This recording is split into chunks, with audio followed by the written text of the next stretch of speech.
again and welcome to another webisode of Mikha's Point of View.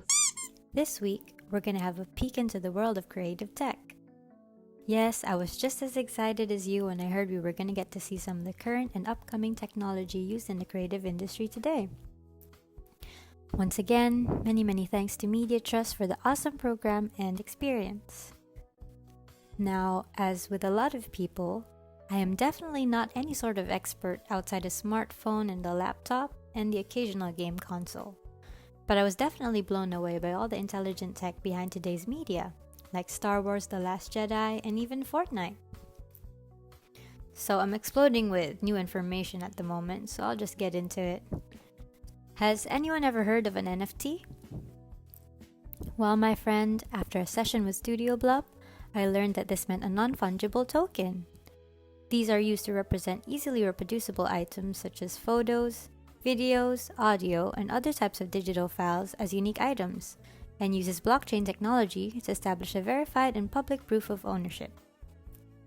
So basically, even despite it being easily reproducible, new tech has generated a way to make sure the owner has verifiable, legal ownership of the original piece.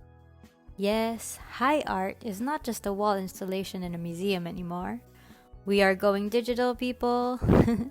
And true enough, some of the NFTs sell for up to $69 million. Wow, yep, what the fudge indeed. Now, is anyone not a fan of Star Wars? Because the door is that way. Kidding, kinda. But if you have watched The Last Jedi, our next session host, Jellyfish Pictures, had a very big hand behind it. During the session, we learned all about the different departments behind the VFX and animation team. And I guess it goes without saying that it definitely takes a village. And the highlight of the day was a fun mini masterclass on compositing on a big screen.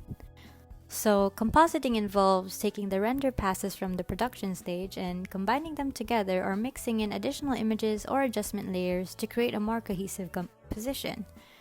For this exercise, we use an application called Nuke. Yes, your girl knows all about those cryptomats and rotoscoping terms, Still don't know how to use them though.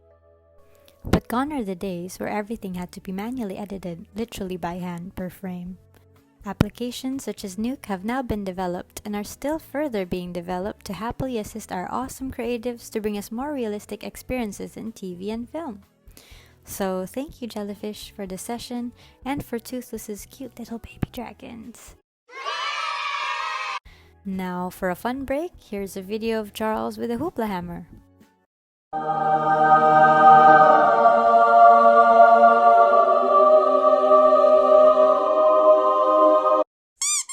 This video is actually made even more awesome by the fact that it was literally shot inside the Unreal Engine/Epic Games office. Yup, couldn't believe it either, but here we are.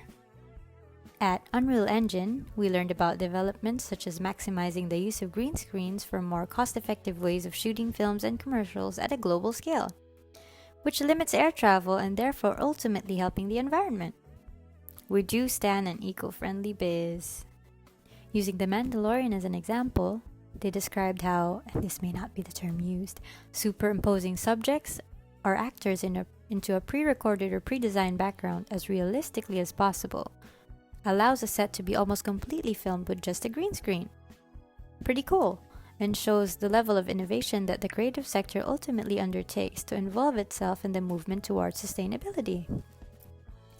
Ultimately, as a great way of summarizing the potential of technology in the creative industry, a discussion on the possible emergence of a metaverse would be one of the best examples. According to Wikipedia, the metaverse is the concept of a future iteration of the internet made up of persistent shared 3D virtual spaces linked into a perceived virtual universe.